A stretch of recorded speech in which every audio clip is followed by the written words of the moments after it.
All right, what's up, y'all? Welcome to DC Gaming Group Podcast, episode 12. We are on episode 12, third of 2022. Yeah. Yeah. Again, my name is Creston, aka Not Cirque.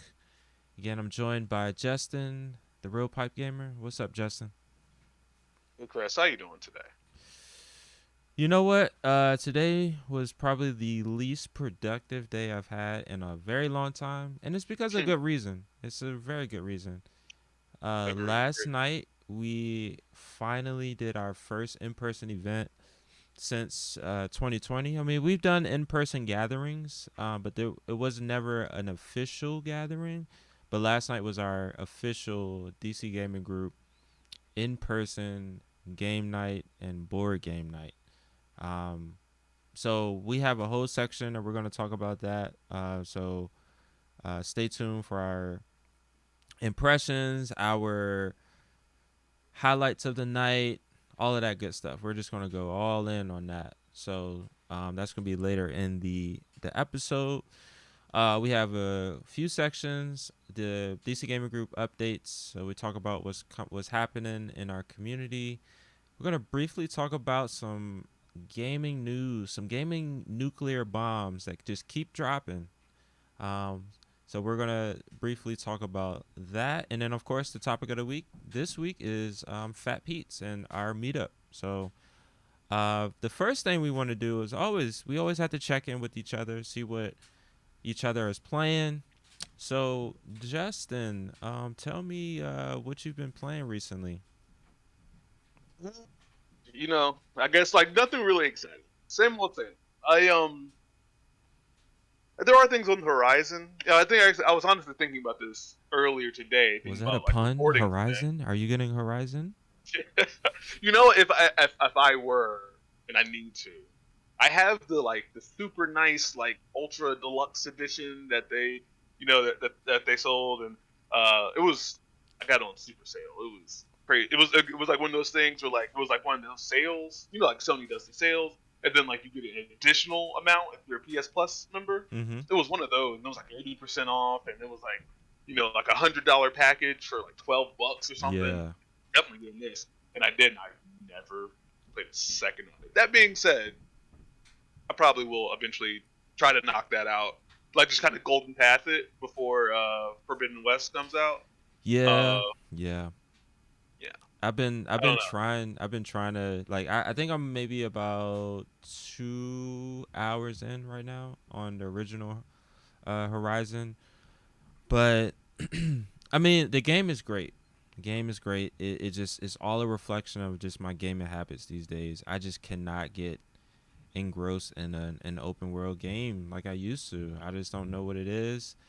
I'm I just and the some of the systems in there are somebody mentioned in the Discord, the DC Gaming Group Discord. If you haven't joined, please do. You can find the link to our Discord on our website, dcgaminggroup.com or dcgg.gg.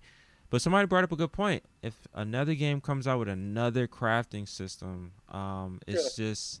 it's so like I just don't care enough. I really don't. I know it's a lot of gamers love it, but it's just a lot of these other like nitpicky things. Like the game is great. I understand why people love it. It is fantastic, but like I said, it's just a reflection of how I game these days. I just cannot get fully immersed in these open world games like I once could. So I feel like we could do like when we've discussed this before. I know we ever discussed this on air. Whenever we get to our like podcast that is just about like gaming and yeah. not so much like the community itself, Mhm. we could do a whole episode on crafting systems because I find it interesting. Like I would say like if you ask me if a game has a crafting system, like is that a make or break thing? The answer is no because I don't care. Yeah. It's make or break if it is necessary, which is one of the reasons why I don't really like survival. I mean, one, I don't like the ticking clock in any sense. Yeah. Like I don't like that in any game. Uh, but like the survival is always that ticking clock, but then like the crafting systems in those games are necessary. You must craft to survive. If it's an extra thing, it does not bother me. I normally don't mess with it. But then there are some games that kind of break that mold. Like one of the things that like I've been playing recently, Divinity. But we play that with. Yeah, I know I bring that up every week now, but we play it every week. Mm-hmm. There's a crafting system in there that's okay. Like you read books, you get recipes, and if you just so happen to have both of those things in your inventory, you can just go to a recipe list, and if you have both of them, you just click on that thing, and then it makes it for you. Like it's not even a matter of like having to go somewhere special or do a thing. Like no, you have them in your pocket. You click on the thing. Now you have those two things or multiple things go away. You get the one thing that it spits out. Boom, done. Like I'm fine with that. Most people like leave the junk behind. Like I'm gonna pick it up because you never know. Eventually, I'll just I'll be in a pinch and like go through the recipe list and be like, oh man, I can do this, or I can make a lot of money just by putting this stick and this seashell together. That's a wand. Wands sell for 200 gold. While a seashell and a stick sell for like two gold each. That's a steal. Like I'm gonna do that.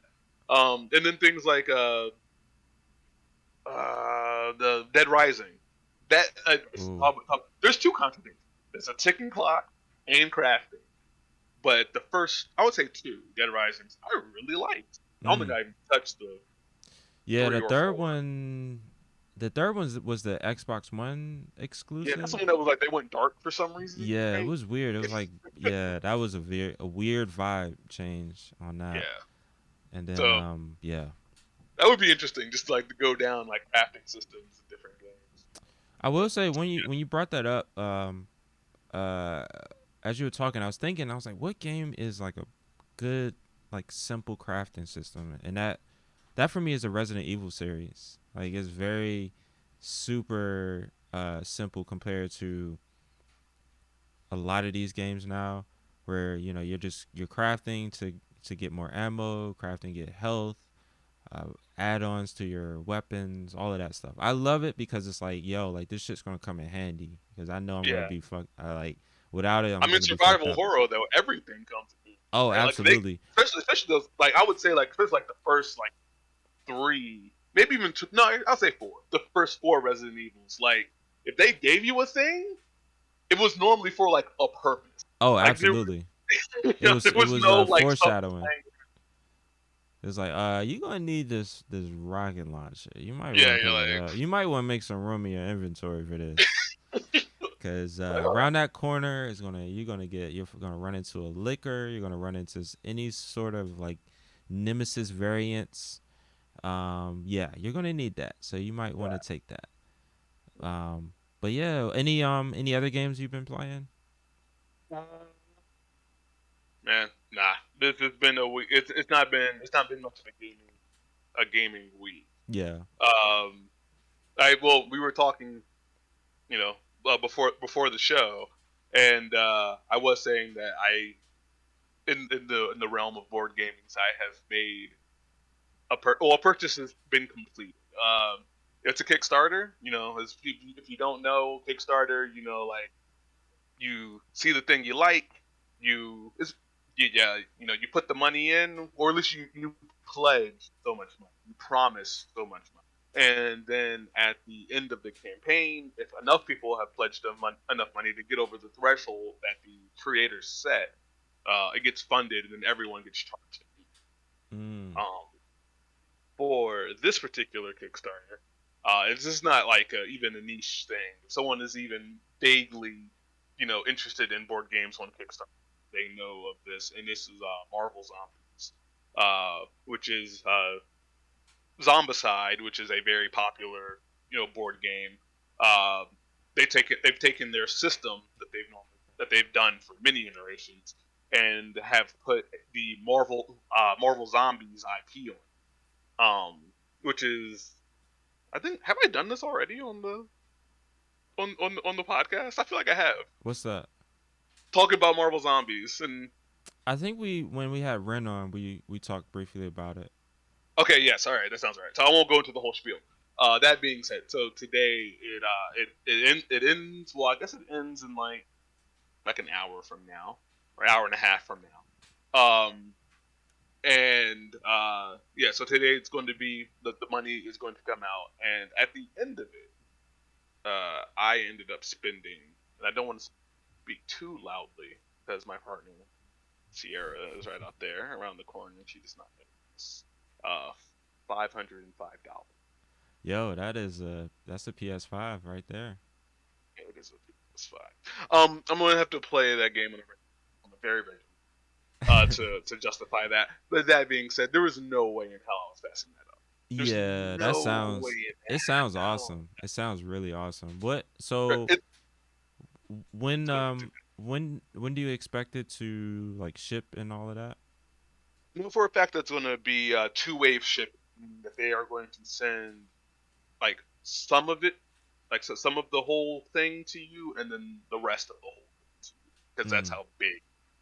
Well, that's how big it could be. Mind you, you could just go the base, the very base, just dipping your toe into it is going to cost you $130. Just that's just getting the bare minimum. Yeah. But if you want Fantastic Four, Guardians of the Galaxy, like Old Man Logan, Sentinels from the X Men, if you want the other side, the other half of the game, which is uh, so so in normal zombie side, you are survivors fighting against zombies. The cool one of the cool like little twists for the Marvel zombies is for the first time you're playing as zombies who are out there Mm. trying to eat the humans and fight back against Shield. Um, what there's another core box, if you will, which is basically the other half of the game. Um, that is allows you to play as the heroes to fight against the zombies. So what they've done is that um, there are a bunch of zombie and like living hero little characters. And if you're playing zombie mode, you're playing as the zombies, and then the hero characters are like stronger enemies that are that are released. So they're like the special enemies. You have your grunts, and then you have like your mini bosses, and then your and then like your bosses. Those are all the superheroes would be like the mini boss. Um, so they will spawn. And that's cool, but it goes the other way around too. So if you ever play superhero mode, you're playing as the heroes, and then all those zombie figurines that you would play if you were playing the other side are like the mini bosses. And then there's another expansion that allows like 6-on-6 fighting against each other, where one team is the heroes and one team is the zombies. Oh And wow. I was like, I can't not get this stuff because Yeah. I've been trained by Marvel pretty much my whole life, and then like Disney just made it worse, Yeah, you or can't better, escape. You depending on can't how you look escape. at it You can't really escape anymore. It was a period where you can escape from all of this, but nah, not anymore. anymore. So even though, yeah, even though Marvel Zombies like OG, I'm pretty pre-exists uh the MCU. yeah exactly pre-exists the MCU. Uh, Disney has not shied away from it because they there was an episode of What If that they put them in, and now they're going to get their own animated series as well. So the Marvel Zombies is not going away anytime soon.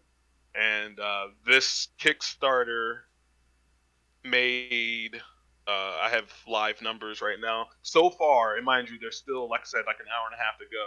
It has made. Oh, the number just went up, and it just crossed $8.7 million.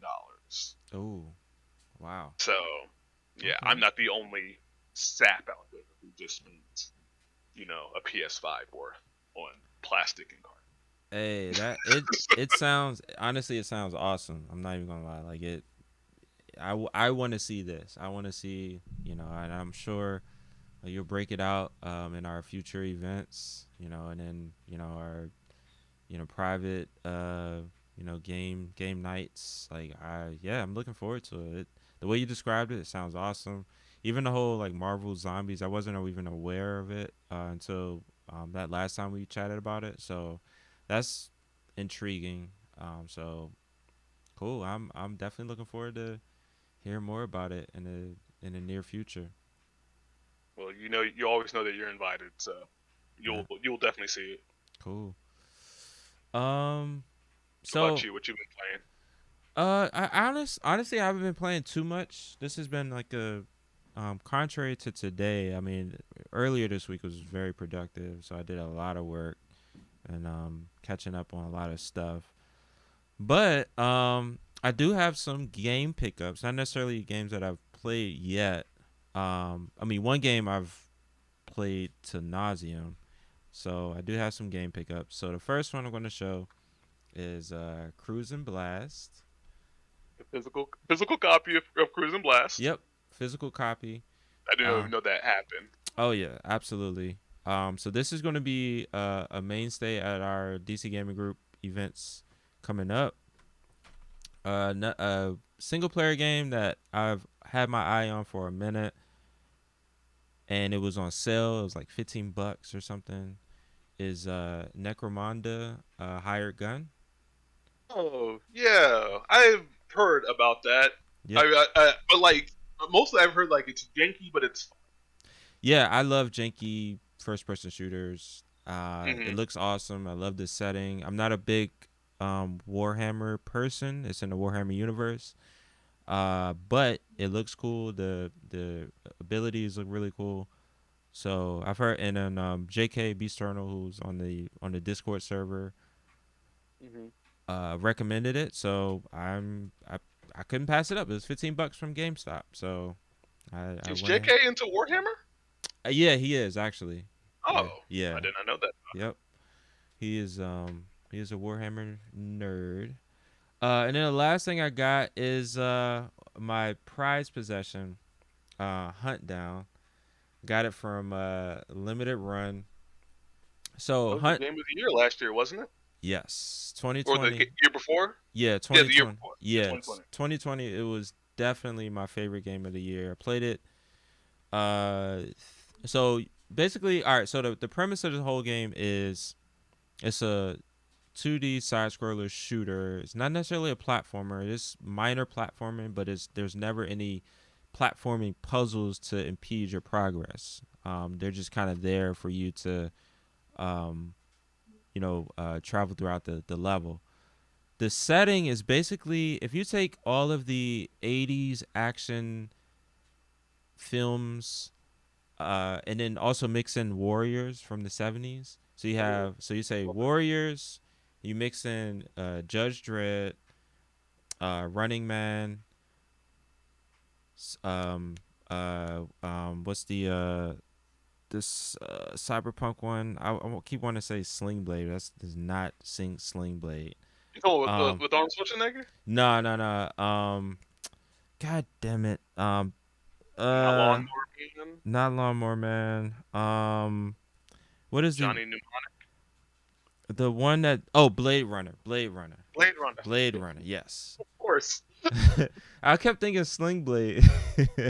I should have got it from when you said Blade. I was So you take all of those like that 80s cheese, the one line the funny one-liners, the crazy cyberpunk setting, all that all of that into one game. And then also the 80s soundtrack. There's a lot of the sound in here is very 80s inspired.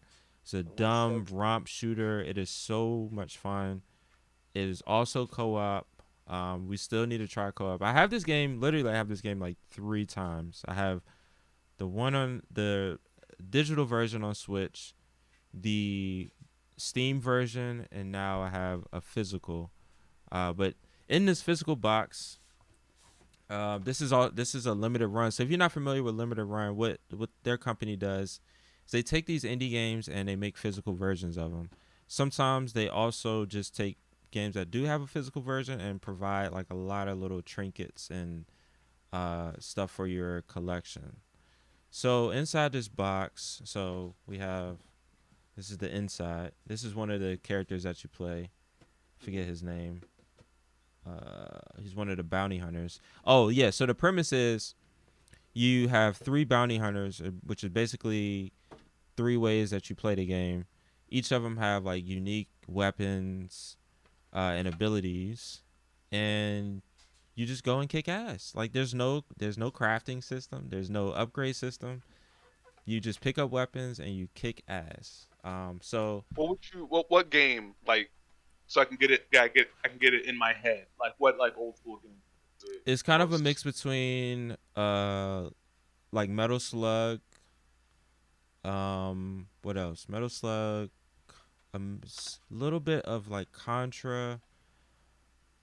But it kind of took those and streamlined it a bit. So if you think of it like a modern version of that. Mhm. So it's not so if you are familiar with this other game called Blazing Chrome, it's another indie game that's a run and gun shooter. It's very much like Metal Slug. It is extremely it is completely derivative of that, and not in a bad way, but Yeah, um, so yeah, I so love that Metal Slug. There should be more Metal Slug. exactly. So Blazing Chrome, I think you would really enjoy, but this one is it kind of did its own thing a bit. So inside the box, I have a cassette for the soundtrack. Do you have any way to play I that? have no way to play this. Did So you this know it is was in the box when you bought it? so they have. It's funny because on the box they say listen digitally at huntdown.com/music. So they know that people don't have cassette players anymore. But it's just a cool thing to just have. I wonder if it works. I want to try it. I gotta find a cassette player. I think either my dad or my mom have one stored away somewhere. So stay tuned for that. You have a little action figure. This is one of the bounty hunters, John Sawyer. Is Um, wonderful. yeah, That is, oh my god. I'm trying to think of the company. The company that did all those old Star Wars figures, and it's just, I mean, like I'm sure like a lot of IP had them, but it was always that the character in like the little like plastic box on one side, and then their art on the other, like the IP on the top, their name written out. Like that was a flashback to like my early childhood. absolutely. So we have some buttons, some metal buttons set here. We got that has all the characters on there. Um, Also some patches as well. So if I was to get a a jacket, some sort of Letterman jacket, I can put those on there. Um, then we have art book, so it has the art of Hunt Down, which is actually really cool. I would love to get a coffee table version of this. It's just so I just this game just spoke to me. It came at a time where I was a bit burnt out from the we were just talking about like open world games and these big massive like AAA ordeals, and this game was just oh man, it scratched the itch. They have a big poster, which is gonna go on that wall back there. I gotta find room. I'm probably gonna start swapping out some. Collection. Yeah, Oh, it's double sided. Which side do you think of it? probably. Mm, I like that side. If I had yeah, to choose, I would choose that side. and yeah, cause I want to do some. I want people to be like, "What the fuck is Hunt Down?" Be like, "Oh, I'm glad you asked." It's a good conversation piece. This one is just kind of like, this is really cool. Like, if I had like another version, I'll put this somewhere else, but it's not a conversation starter because people are Mhm. like, it's just like a random action game. You know what I mean? But Hunt Yeah. Down is like, okay, that's a conversation starter right there. And then it comes with, which is very rare these days, an instruction manual. Oh wow. So they go over a lot of the weapons in here, some of the movement, um, and it even has that signature instruction manual smell. You remember that? When you crack open the game on your way home from fucking EB Games or Toys R Us back in the day, and you smell I'll that say this, paper.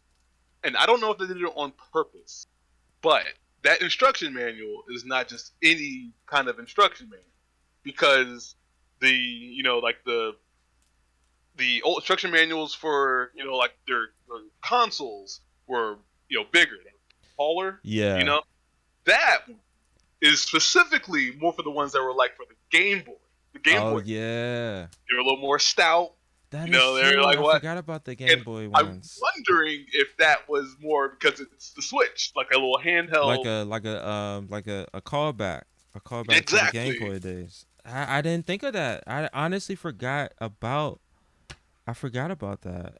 That that is a good call out. That I wouldn't be surprised because this is a lot of this is like 80s and early 90s bass, so I wouldn't put it past them if they did it on purpose like that. Yeah, because this. Oh man, I completely forgot about that. So yeah, and then the physical version, just the box. I already got the instruction manual, so the instruction manual is gonna go inside. Let me see how this is gonna fit. Fits perfectly. Boom, just like that. Wonderful. Yeah. So this is awesome. So Limited Run, they're a really cool company. If you're a big fan of a game, even if you already have the game and you just want to support, and then also just support what Limited Run is doing, because we are at a point where some of these indie games will never see a physical version.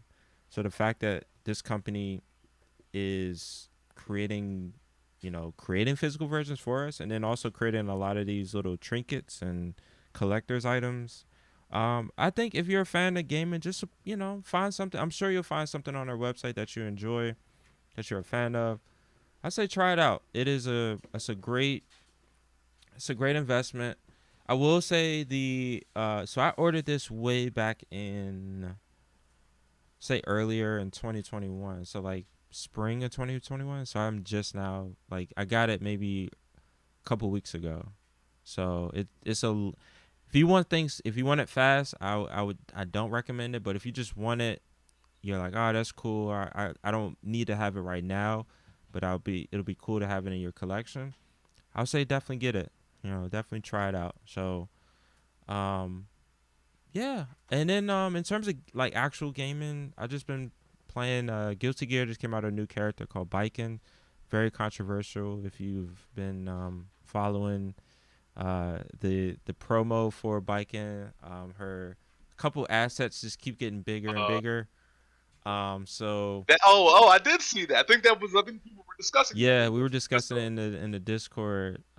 So outside of that, as a character, she's actually really fun. She's a Guilty Gear actually original. I didn't notice she was in the first Guilty Gear. She was the boss. So yeah. So Guilty Gear, the first one came out in 1999, I think, on PS1, and so she was the boss of that game. So she's an OG, but she's a lot of fun. So I've been enjoying that. A little bit of Halo, what do you call it? Halo Infinite game playing. I'm kind of giving it a little breathing room because there's not a lot of content right now. So I'm trying to wait and use this time to play other things, because I did like go really hard when it first came out. The first 2 months it was out, that was the only thing I was playing. So now I'm kind of catching up, taking a breather. So it's still a lot of fun, but not playing as much. I don't want to burn out on it. Yeah. But you Um, still did the multiplayer with everybody else on the weekend. yeah. So actually, speaking of which, Friday, tomorrow, which is February 4th, we're doing a Halo game night. So if you picked it up and you want to play with some folks, this is very casual. We play custom games, so we mix up the formula a bit. We do some Fiesta. We also do shoddy snipes, swords and gravity hammers, rockets and lasers and skewers. We really get wacky. We really, like I said, it's all designed to be unbalanced and for everybody to have a great time. So if you enjoy that, it is a great time. That actually segues perfectly. So yeah, tomorrow is the 4th. We're gonna do a Halo game night. And then on Sunday, Game Club is back. Justin, you want to talk a little bit about that? I'm so excited. We're finally, like I said, like last month, we couldn't do it. I was just COVID. I got COVID. That Omarion hit me, and it hit me hard. Um, What's and the next B2K? Uh, Remember what's the next variant? Are we gonna run into Lil Fizz? I don't know. What was it? What was it? Omarion, Lil Fizz. I forget after that. You have a much better memory of boy bands than I do. Um, but yeah, so that hit me, but we're back on it. The survey, like I said, well, I put out a survey every month, and everyone votes on what they want to play.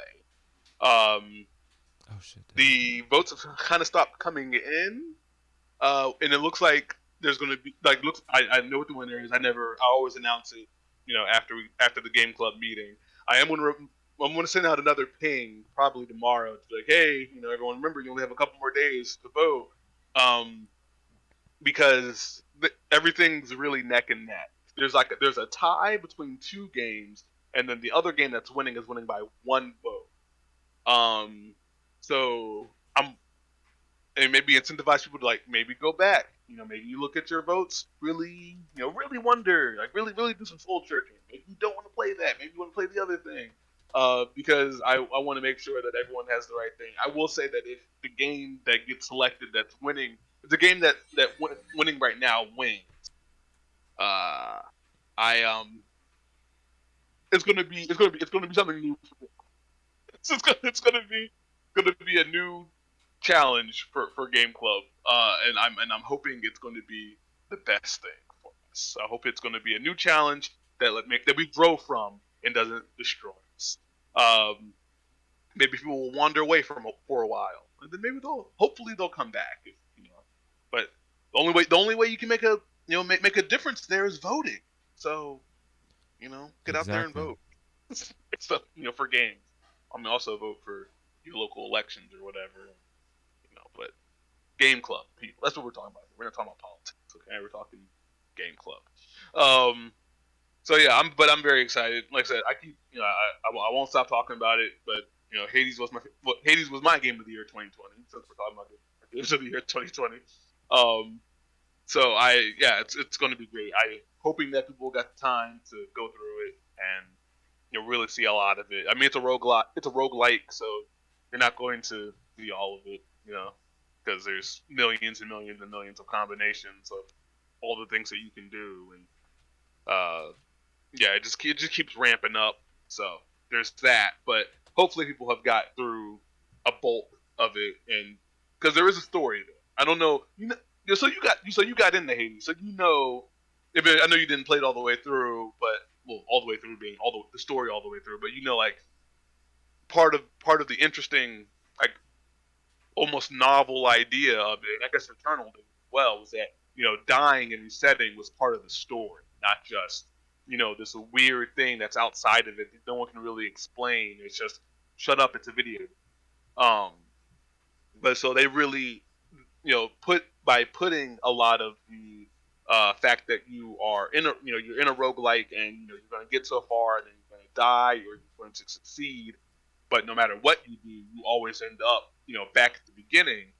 Weaving that into the story, I feel like is going to give us a lot to chew on versus a most other roguelikes where all you have is the mechanics and the gameplay. We're still going to be able to get into the story. I mean, hell, I want to get into the music, because the music in Hades is fantastic. The voice acting is fantastic, but that's just Super Giant. I mean, if you've played Super Giant games, you know that the music and the voice acting is going to be great. Like, they just don't miss. Yeah. I mean, they don't miss on anything as far as I'm concerned. They have not had a bad game. They have not had anything in my opinion, they have not made a game that has not been stellar. Like, just, yeah, I don't think they've made a game to me that's been under like a 9 out of 10. Easy. Um, so I say all that to say, I'm excited for something. Cool. Yeah. Looking at the lineup for next month. Definitely interesting. Choices. Going to be some hard decisions Yeah, for so sure. I choose them randomly, uh, and it just so happens because one of them, which one is?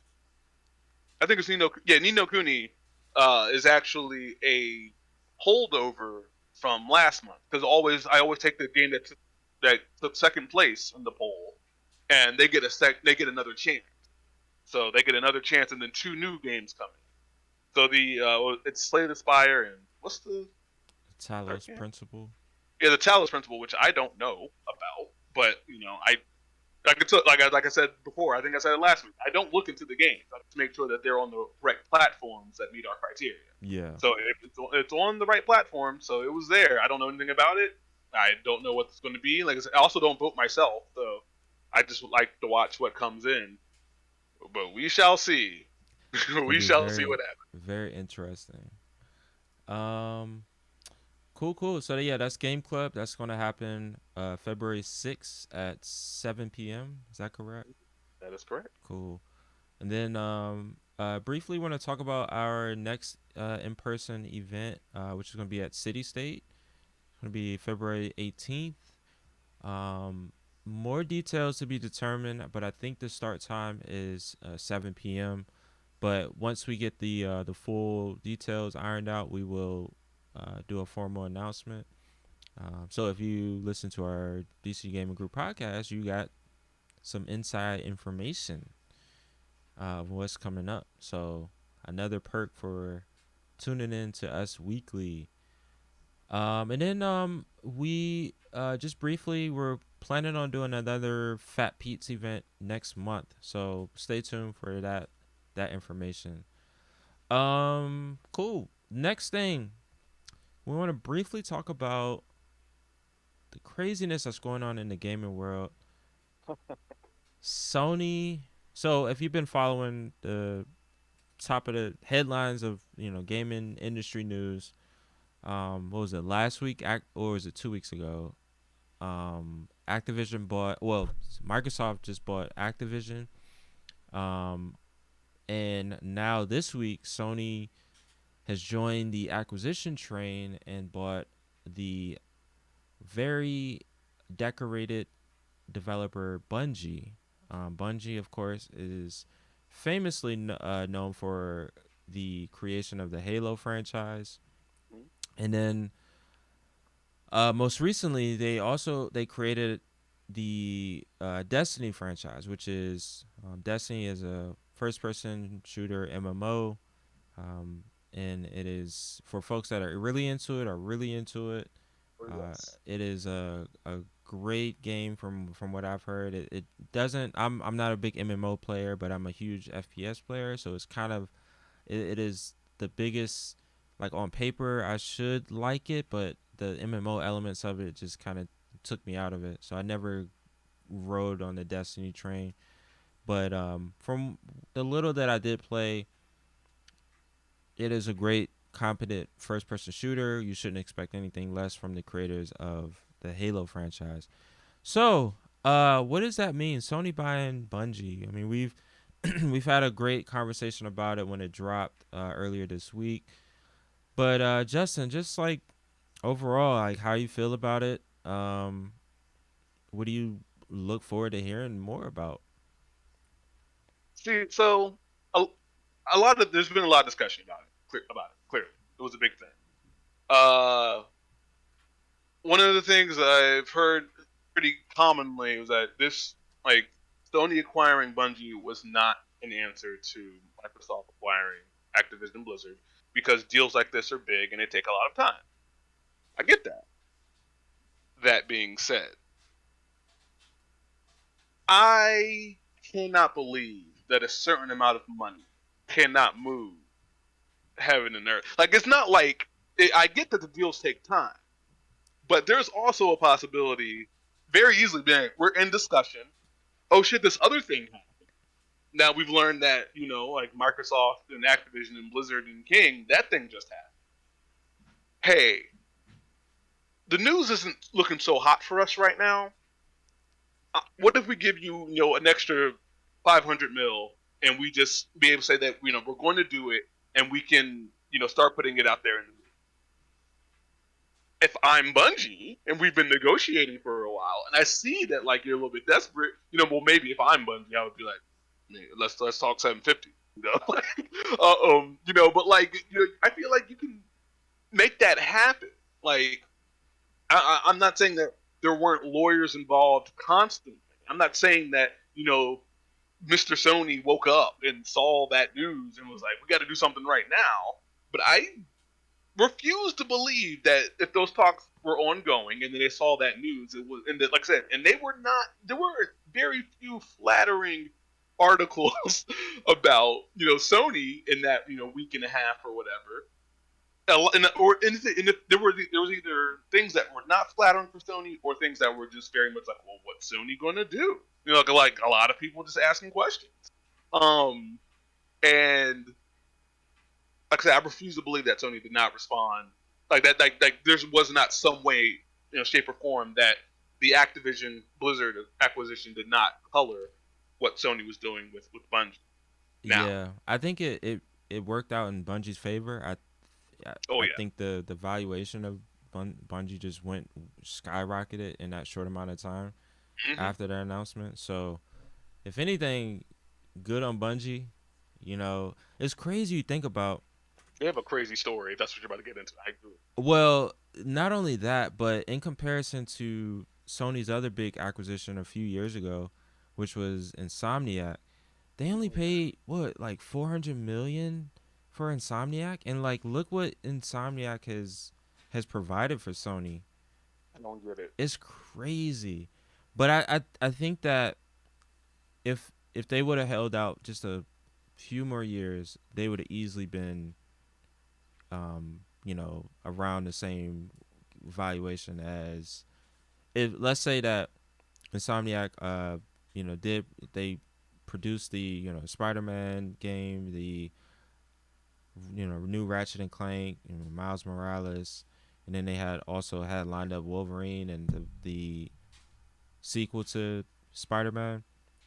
I think they would have easily commanded that same amount of money from Bungie that Bungie got from the acquisition, but they're I just a couldn't little have too. agreed more. Yeah, they were just a little too soon. Like the acquisitions weren't as juicy enough. That the whole That's just that so weird, though, right? yeah. I mean that Bethesda set it off, 7 bill, and then you had Take Two by what's that giant the one that did Farmville, Oh, Zynga.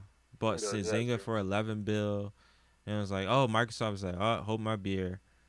Bought Activision for 20 bill, and then now Sony bought Bungie for a cool, what was it, four, five, right? five, It was like five four. bill? Yeah, It was four. It was like 4.8 or something. It yeah. was.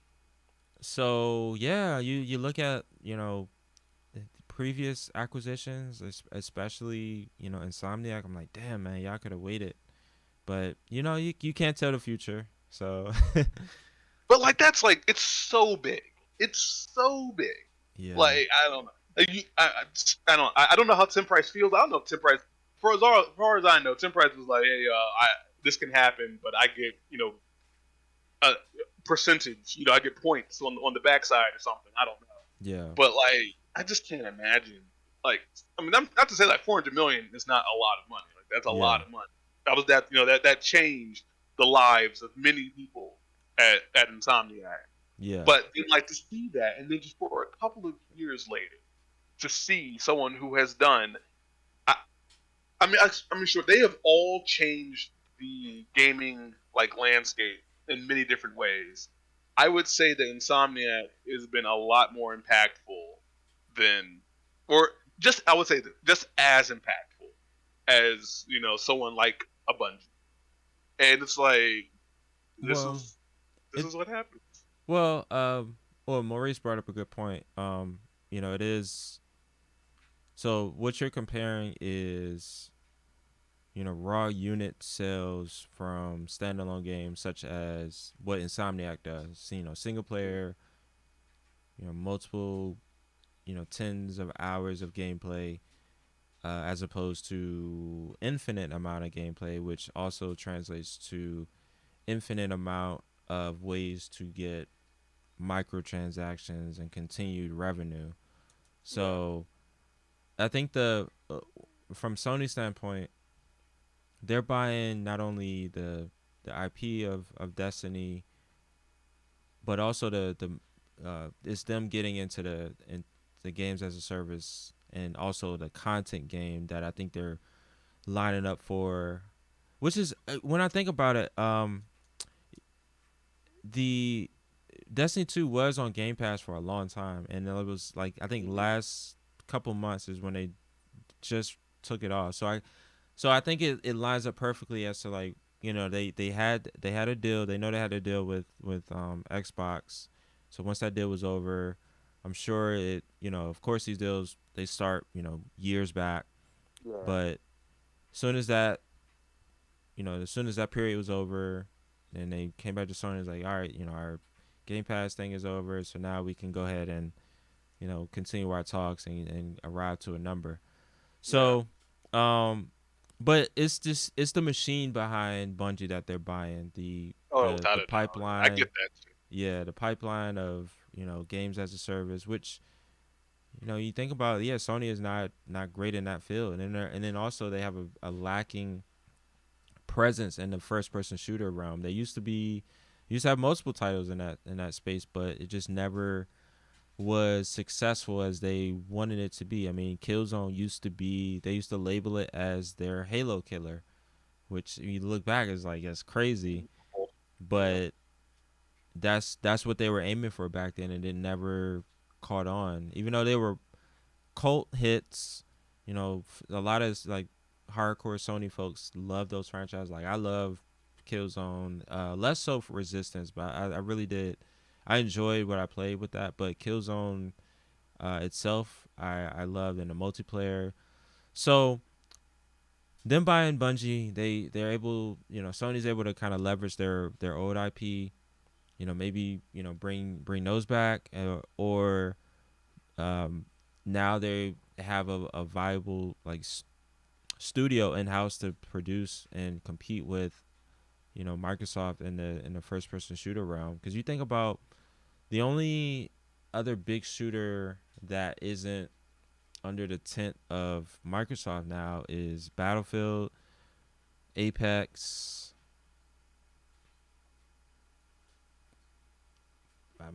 That's if you Yeah. think When you of think of the big ones, yeah, right. yeah, So that's it. yeah, right. So yeah, this was I think it was a good move. I don't know. I mean, like I said, I don't the price they paid. Good on Bungie for getting paid and doing that. But I I think that this is a I think it is high as that price was. There is definitely a plan. I think Sony at this point is not is a very conservative company.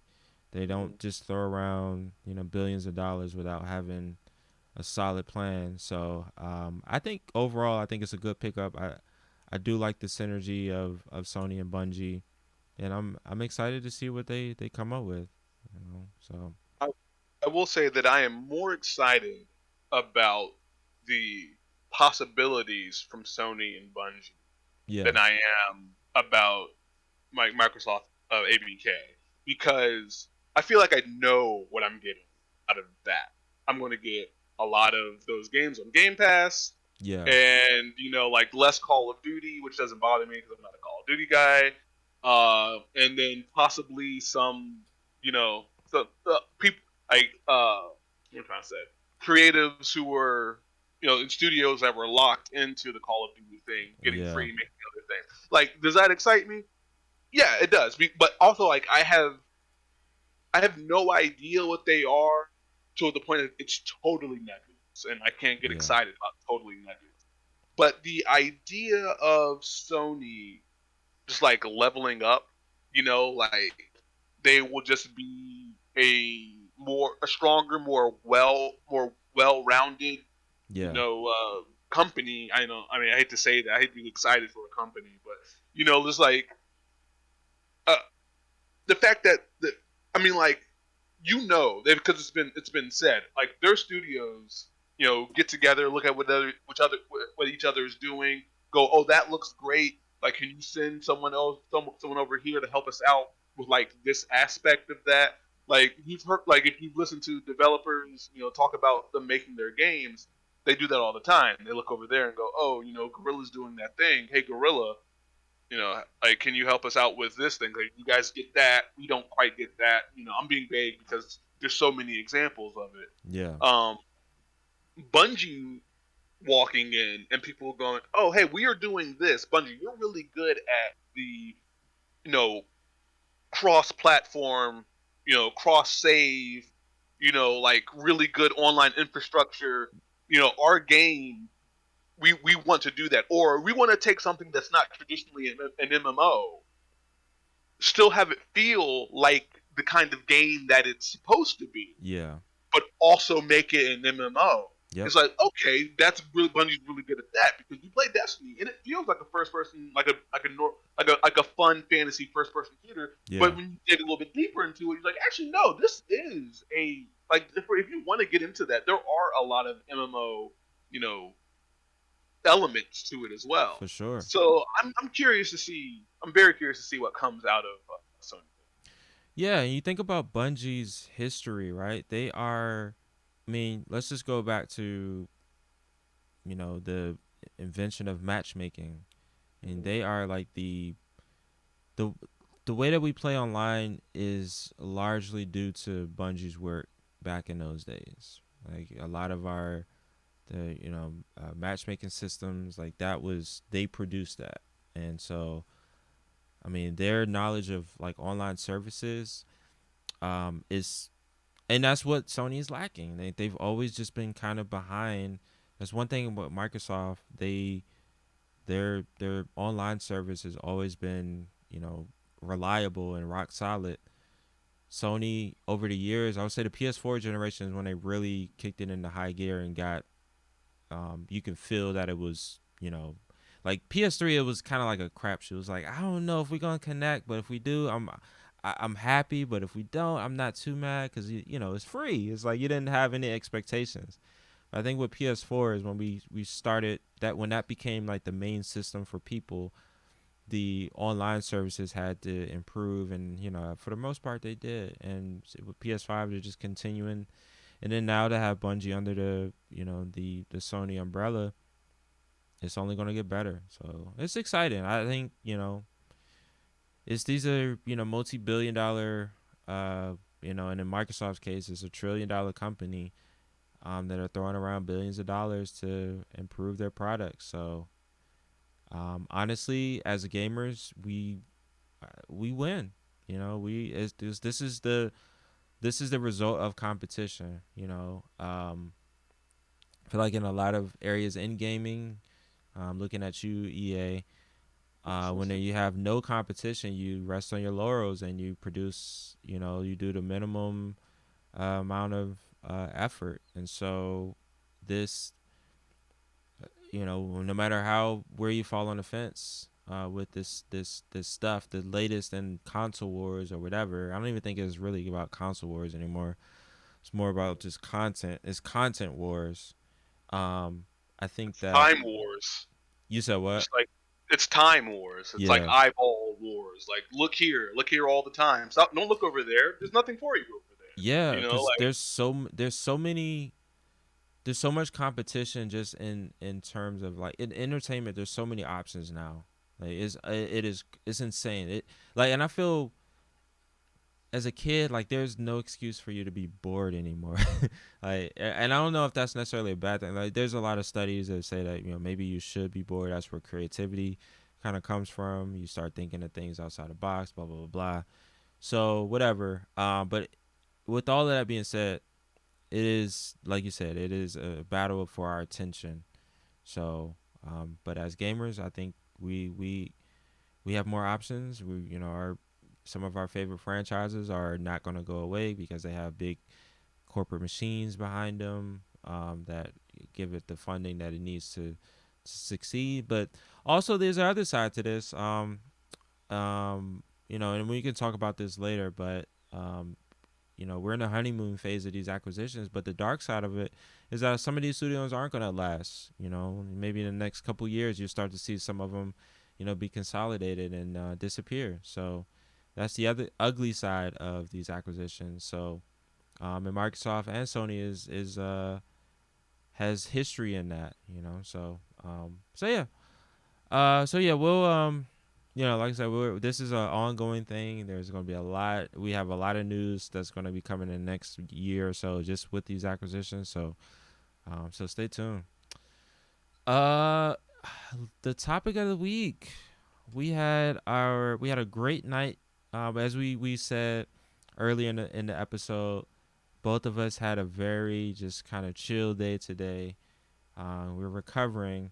The reason why we're recovering is we had our first in-person event at Fat Pete's. Fat Pete's is located in Cleveland Park. If you're familiar with DC, Cleveland Park is a northwest neighborhood that is close to where the National Zoo is. It is a really nice place to be in. There's a lot of cool spots.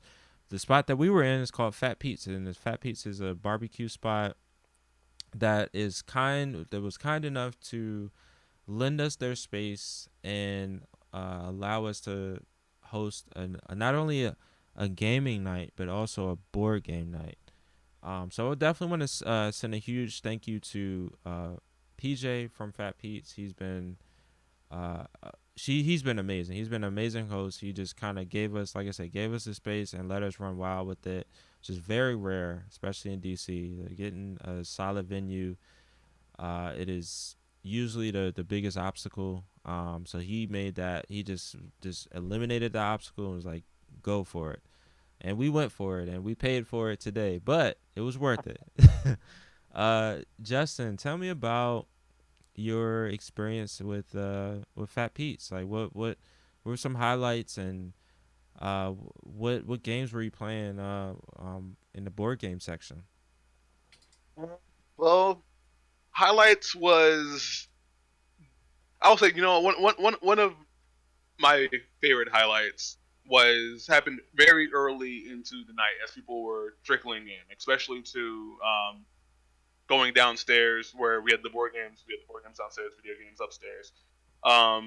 And a lot of people who were just like, I am here because I really just want to be out, and I don't want to be at home anymore. What do you have to offer? And one of the first things I set up, because it is big and it's fun and it's a silly little game. It's called a little board game called Ice Cool. And Ice Cool is everyone plays a penguin in a high school, high school. I just and did that. exactly. And three people play like these delinquent kids, little delinquent high schoolers who are trying to run around the high school, and one of them plays the hall monitor, and they're trying to catch the other one.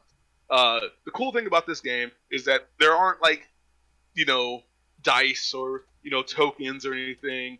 There are just the pieces and this like modular board that you put together. And the way that you play the game is that you flick these little pieces and they slide and bounce off the walls. And as the hall monitor, you just need to hit the other players. And as the delinquents, you're trying to go through certain gates and collect all the fish, and you get all the fish and you win. It is silly. It's silly and it's great, and it's bright colored. And I just set it down on the table, and I was setting up another game, and I turned around and I just saw like these three people who I'd never seen before, but I assumed that they were there for gaming, and they were just staring at it. It was like, what is this, and how do you play it? And I explained it to them, and they were like, that seems weird. And I'm like, okay, well, let's just get into it. And, one person flicked, and they're like, oh, okay, I kind of get it. And then the other person goes up and goes, I just do like this, and he flicked it. And it went through one doorway, which is hard enough to do. Then he ricocheted off a wall, and it went through another doorway. And I go, oh my God. And he's like, what, is that good? I'm like, no, it's like a trick shot. That's like really difficult. Like, you just did it.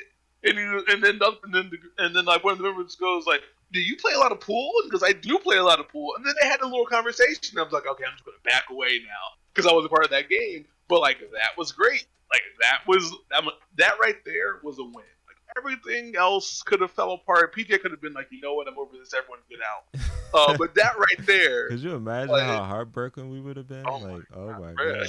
it would not be good. It would not be good. I would be tired and hungover for a completely different reason today. Like sad hungover.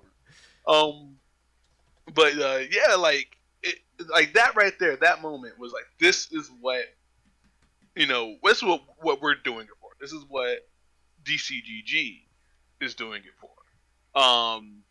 So that was worth it. That was easily my highlight. I would say we also played Clank, the game I've been obsessed with lately, and I got to play a big 6-player game that was most people ever had played Clank at the same time. Um, and that was great. The first couple of rounds, I was so nervous because people were just like, I don't know. You said this is easy. It seems kind of complicated. I don't know. And people were overthinking stuff and all that. But I would say around round 4, people were like, oh, I got this. I got this. And like we were just going around making great moves. I didn't even win.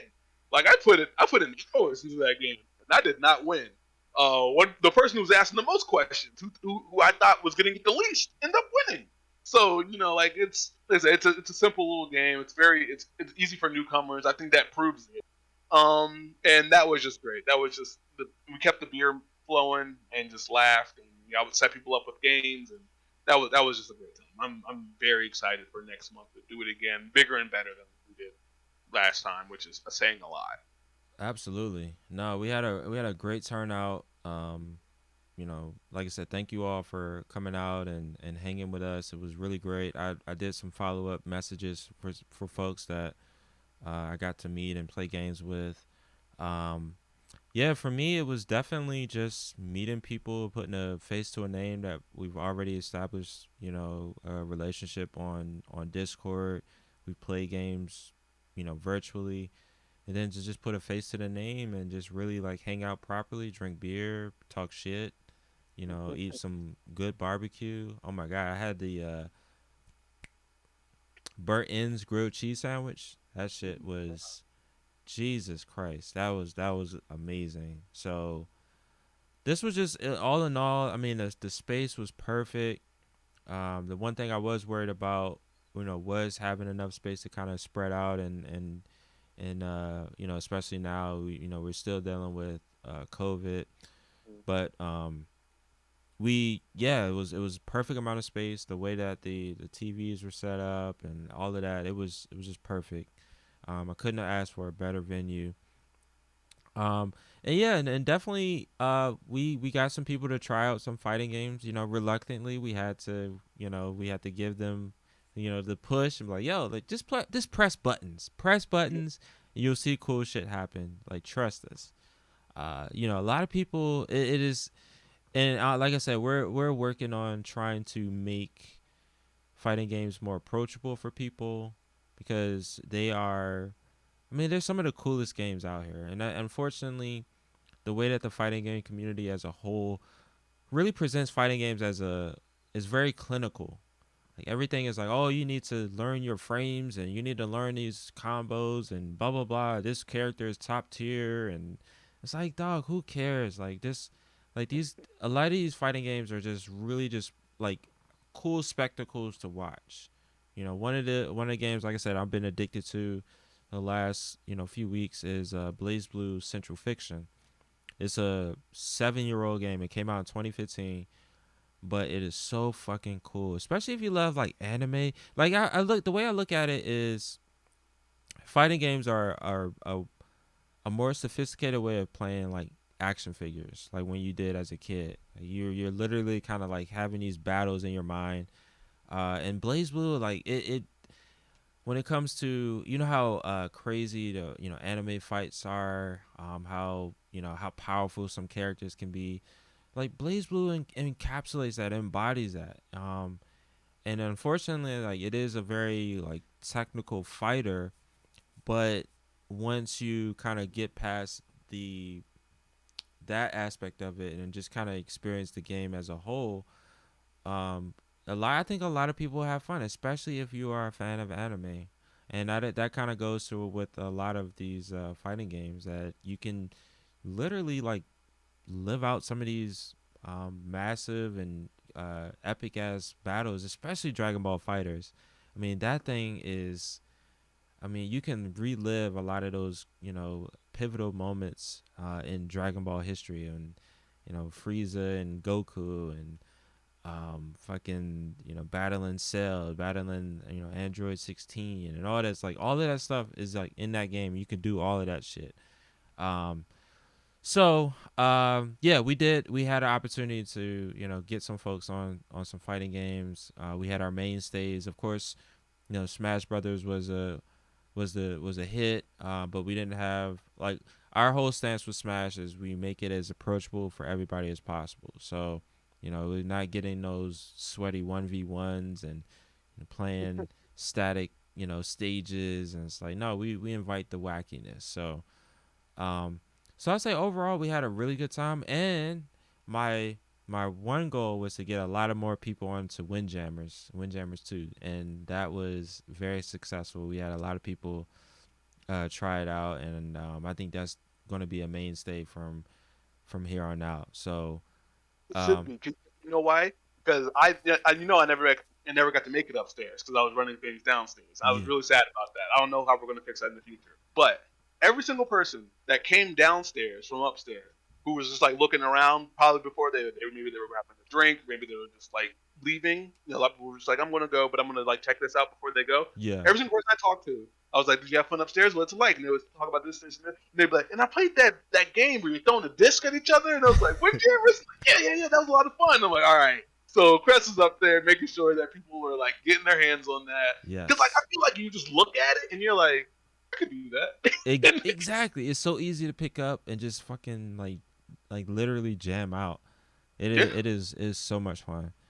Um, But yeah, so we had a really good time. And we're gonna have probably next week we'll have some other members on because we still have to meet internally to come up with the date for the next event. And then also we're gathering pictures and pictures and videos from last night. So we're gonna really dive deep a bit more once we get the full squad on to kind of talk about the experience at Fat Pete's. I know we're running out of time here, but any like parting words about Fat Pete's and in your experience there? I would just say the biggest thing is come, if, uh, come out, and then also come out and be willing, and like in the spirit of trying something new. Um, Yes. because I mean, like, and I say that even if you are a hardcore gamer and you play all the games, and then you go there and it's like, hey, how about tonight? Since you're such a hardcore gamer, why don't you play some Mario Party? Like Exactly. why don't you do something silly tonight? If you play a lot of video games, why not try out a board game? They're a little bit slower, they're a little bit more methodical, they're a little bit more thinky than a lot of than the video games that we're offering. Where there's a Yeah. lot of like really slow, methodical video games. But like what we're going for is like fast, fun, frenetic, wackiness upstairs. Why don't you come downstairs and try something out, and then vice versa? If you're a person who you're like, I don't really play a lot of video games, I haven't bought a console since the PS2. I've really got into board games. There's a lot of really silly stuff upstairs where you just go up and everything you can do is with one button, Yep. and you can just press that one button and you can win, and you'll get a lot of laughs. Like, I want people to come and spend like all their time bouncing up, up and down, realizing, man, I would love a drink, get a drink, smell all that amazing food because oh my, I came, She, my partner was home. I came home and she's like, you smell like brisket, and I was yes. like, I cannot apologize for that because that whole Yes. place just smelled delicious. So like, you're gonna get hungry, get some food. Like, we have found, like you said, the venue. We have found almost the perfect venue for us. For people Absolutely. who like, because like both of us, we love to eat. Oh, Like, we're not absolutely. going to turn down a good beer, and we're not going to like not. And we're also not going to turn down a good time to like play some games and just hang out with with people who Yep. who are like minded. So please just come out and in the spirit of just I want to do a thing. I don't care what. Just if you say it's going to be fun, put it in front of me. I will give it my all. So Absolutely. Yep. that's all I have to say. Yeah. No, I want to echo that. Try. Like I was saying before. We had to kind of like push some people over to the fighting games, and also to even the Windjammers. It was like, oh, what is that? And I was like, just try it. Pick up the controller. try it out. Trust me. You know, like I said, we're always gonna have like the mainstays, like the Mario Karts, the Smash Brothers, like those are there just for you to kind of get, you know, comfortable with, the folks that around you. It's an icebreaker. The real meat of our events is always going to be these smaller games that you probably had never played, but the spirit of them are rooted back in the 80s and 90s, with 80s being the arcade scene, 90s being classic couch multiplayer gaming, playing on N64, playing on PS1 with the multi tap, playing on Dreamcast, all the way up until original Xbox, all of that. So that's the spirit of Justin and I we're both kids of the 90s. So that shaped our experience with games, is gaming with family and friends, and just remembering how visceral and fun those experiences were. And so we know that this is something that's needed, especially in gaming. I mean, we're all so isolated now, of course, because of COVID, but also even before that, we were very isolated. We only interacted with each other online. So we wanted to kind of, bring that back. And that is a huge part of gaming, and is sorely lacking in this space. So that's what DC Gamer Group is for. We're here for you to play games, and to meet people. Um, play games that you probably would never have played if we haven't like literally sat you down and put a controller in your hand. So yeah, so just like I said, like Justin said, when you come to our events, keep an open mind. You're gonna try different things. You're gonna meet cool people, and you're gonna eat and drink a lot of like good food and drinks. So it is great. So I'm super excited for our next event, which is going to be at Fat Pete's, which is going to be in March. So, like I said, stay tuned for that. Um, yeah. Other than that, any other like parting words, Justin, in terms of just DCGG overall? Nah, just every day we are growing. We're adding new members. People are making new connections. I don't know if you're listening to this and it's fairly new. I mean, you are finding a gem. That I don't know. No one is discovering us, but we are making ourselves so loud that For sure. people can't ignore us. I mean, like that's how we got this venue. We got this venue through word of mouth. And Absolutely. I don't know how many even huge, like really popular influencers or whatever can say that today. They Yeah. just got whatever they got a huge thing to start dealing with the community through word of mouth before they even did a whole lot. Like we got cons coming up this year. I mean, like we had a minor setback earlier because of COVID, and I mean we took that and we just kept on moving. Yeah. We just got to roll with the punches. I mean, we're in a very unpredictable world right now, so we have to be nimble, and gotta be able to kind of roll with whatever is getting thrown our way. And thankfully, even at the beginning of DC Gaming Group, the the first bomb that was dropped was the pandemic. I mean, that was right after our first event in person, which and all the way back in February 2020. So And after look at that, us, yeah. February 2022. Exactly. After that, we just transitioned fully to virtual and really embraced our Discord server, and did virtual events, and just kept people's spirits up, because another thing that we see now, and unfortunately in the news, is a lot of people are dealing with depressions, and some people are acting on that, and unfortunately, uh we're in a world where we are isolated, and you can't see your family and friends as often as you want to. So DC Gamer Group is all about just keeping people's spirits up, through gaming. Gaming is a very it's always been a correlation of like happiness and gaming for me. Like it's never been like this competitive thing. It's never been. It's always the core of playing games was having a good time and feeling happy. So we want to spread that, because we don't have enough of that out in this world. Um, so yeah, just stay tuned to what we're doing. in the near future. We have some very cool things lined up, and I'm really excited to, like I said, to meet more of you. And so, with that being said, that's the end of our episode of DC Gaming Group Podcast. This was episode 12. Again, my name is Not Cirque on the Discord server, but my first name is Creston. Fun fact: Not Cirque is Creston spelled backwards. So, so always keep that in mind. It's like Not Cirque. What is that? Yeah, it's just my name spelled backwards, and it sounds cool. So there we go. That's my name on everything. And then we also have Justin, the real pipe gamer. Yeah. There's not enough time to give the next layer to my name, so just Justin, the real pipe gamer. Well, maybe I'll find another time to add in another layer. Cool. All right, that is it for this episode. We'll see you next week, and like I said, we're gonna have more of our DCGG staff on the call to talk more about Fat Pete's and more upcoming in-person events. So stay tuned.